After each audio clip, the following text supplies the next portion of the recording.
It is time for sausage and pancakes.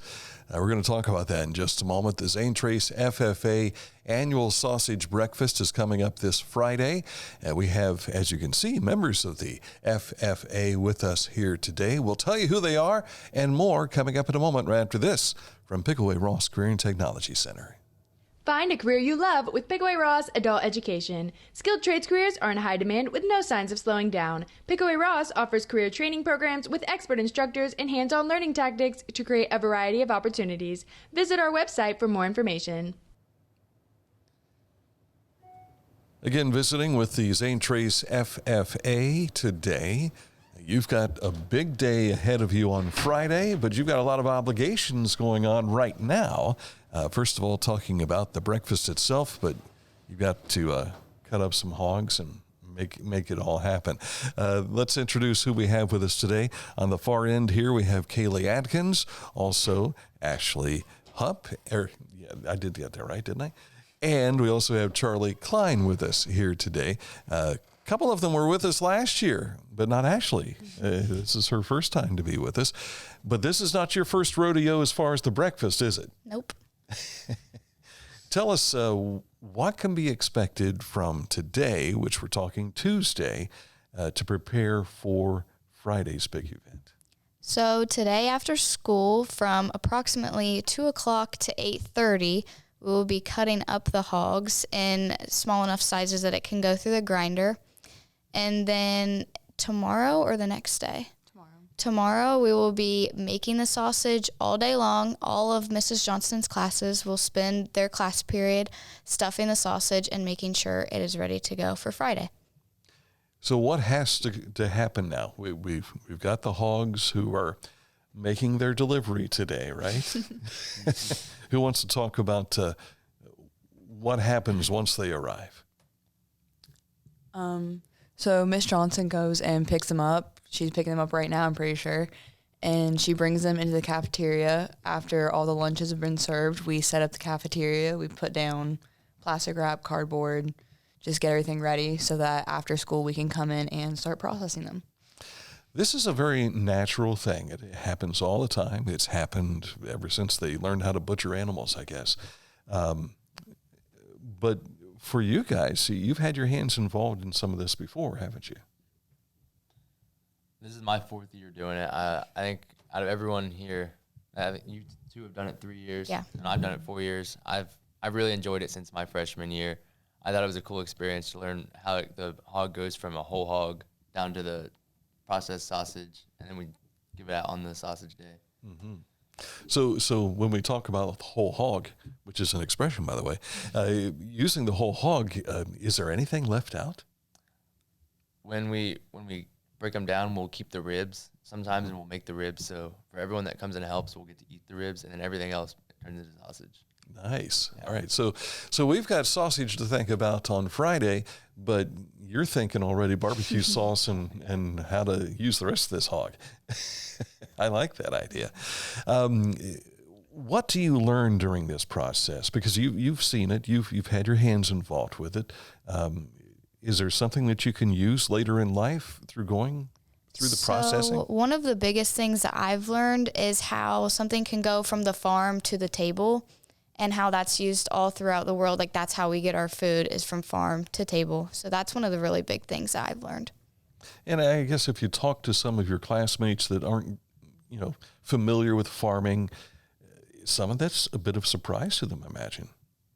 Some of them are pretty shocked to see how it works, and some of them are kind of disgusted. They don't want to touch the pig, but it's all part of life and how things work. So it is.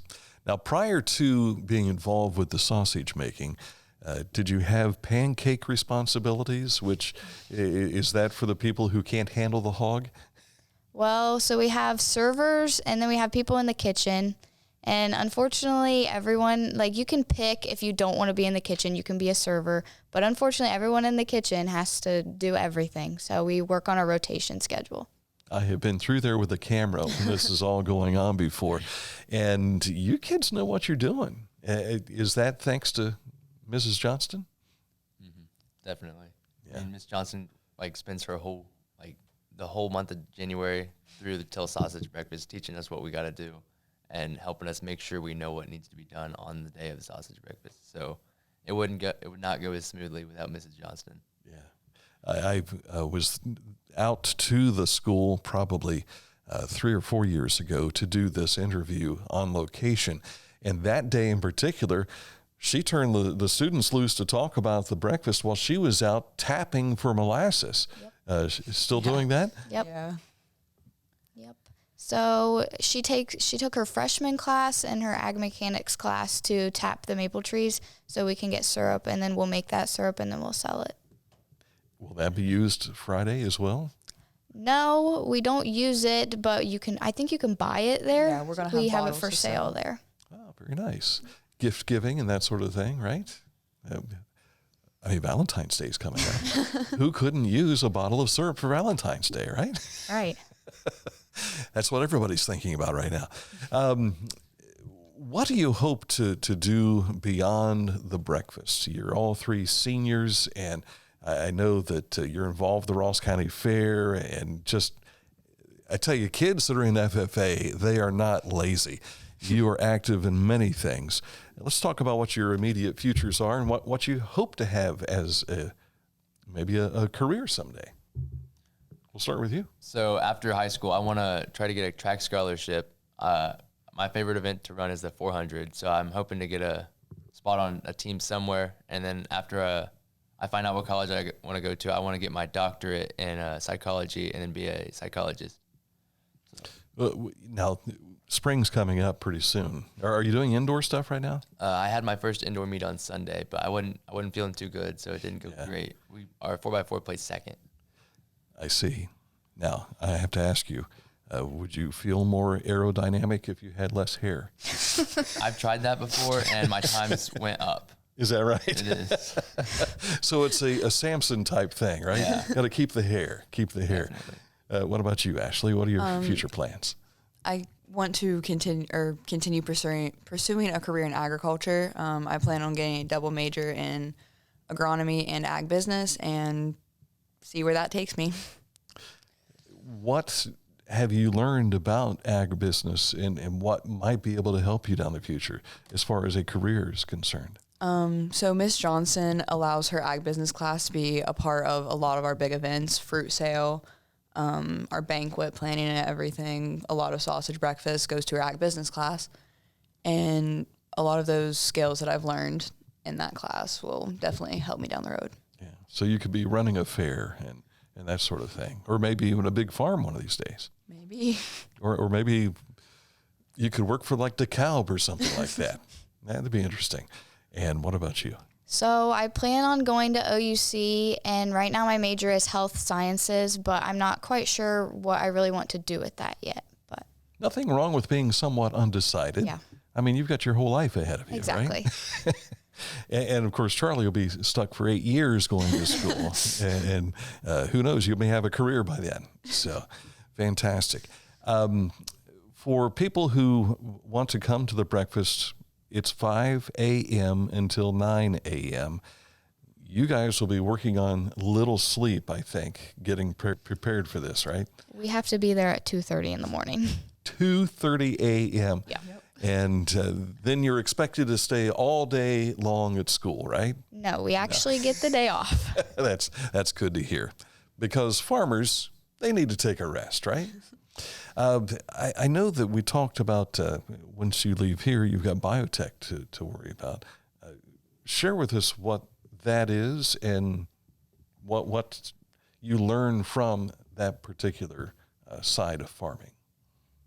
So the biotech contest is it's like a lot of what biotech is the like genetic modification of foods, and so it'll help. Like one of the biggest things like with GMOs in our crops right now is the Roundup Ready crops that lets you spray for weeds and other like pests, but the crops are fine. So that's like the biggest GMO thing. But GMOs are a big controversy with people.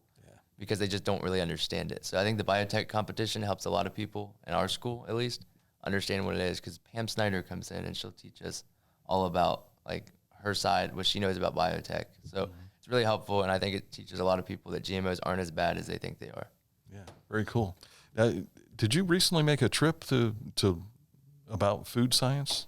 Yeah, so our food science team recently traveled to Ohio State where we competed in the state competition, and we ended up 4th in the state, and Wyatt Vick finished 1st as an individual.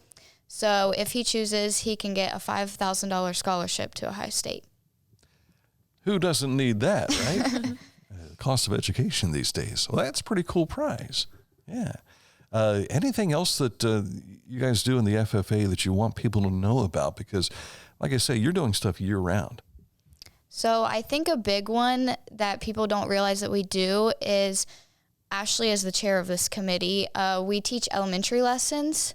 So around this time, we have how many classes? I think this year we had about 16 different elementary classes come in. And so they come down to the shop, and I remember doing this when I was in elementary, and basically we teach each grade level a different lesson. It depends on the grade. Like the 1st grade one is more basic, while the 4th grade one is more complex, and then we teach them about what goes into the sausage breakfast. Mm-hmm. And what's their response? Are they all engaged in this? Or Kids seem to love it. Yeah. We did an elementary lesson about our chickens, and we were hatching chicks. And so we took an egg, and I don't know what kind of light it is, but if you take a light and you put it up to the egg, it's called candling an egg, right? And so they can see inside of the egg. And we did this with a few elementary classes, and when they came back for their sausage breakfast lesson, remembered and wanted to see the chickens that we hatched. Is that right? Yep. Because they could see the embryo through the shell. That's pretty cool. Yeah. And when you're in the 2nd grade or whatever, that is like a awesome. big deal. Yeah, it's like seeing a dinosaur, in that respect. And Charlie, you were up for the Fair King this past summer, right? Yeah, I was runner-up. Yeah. So that was pretty exciting. Is this something you want to do again? If I was thinking about this the other day, it depends on what college I end up going to. If I'm too far away to be able to attend the fairs that we'll go to, then I won't be able to do it. But I'd like to run again. Yeah. Yeah. I know that in recent years there's never a problem getting the gals ready to be queen, but finding candidates for the king side of it. We went, I think, a year or two where there was like 1 or 2 guys. That was about it. So what do you say to these other fellas that are watching that might one day be a candidate for king? Well, I think that running for king was definitely a great experience. It helped me with my public speaking, and it was just a great experience. Everybody that was in the running, they were great people, and the whole committee, they helped you the whole way. It's definitely worth it, and it's nothing to be afraid of. And ladies, any thoughts about running for queen? I personally have never ran for queen because I don't have the time to go to fairs in the summer because I jackpot livestock all summer. But I do think it is a great experience for your public speaking skills. And I think it's something to just give it a try. You don't have to be good at public speaking, but you can learn. But like you say, there's travel involved, and Yep. that means getting out to other fairs too. Yep. And I tell you, there's nothing like Fair Week, but having 88 Fair Weeks is a different story. Anything that we want to finish up with? Final thoughts? I just want to say that I hope we see you all there and enjoy your sausage and pancakes. Yes. And it's by donation, right? Yeah, it's a $5 donation at the door. You can, if you want to give more, that'd be great. We appreciate everything. Because you put a lot of work into this, didn't you? And all of the proceeds get donated too. And in the past, it's been Nationwide Children's Hospital. Is that the same benefactor this year? It's Nationwide Children's Hospital, the Ohio FFA Foundation, and then is there? There's another. There's been a couple years where we've donated to the Ross County Junior Fair Board. Okay, very good. Thank you for coming in today. Thank you for having us. And thank you for breakfast. If you've not had this breakfast, you need to get out. The kids put a lot of work into it. Education right in front of you. You get a chance to see what they've learned. And I know there's a lot of people that go to it who also were students at Zane Trace at one point in time, and they enjoy that breakfast as well. So thank you for watching our special edition of Litter Media Live.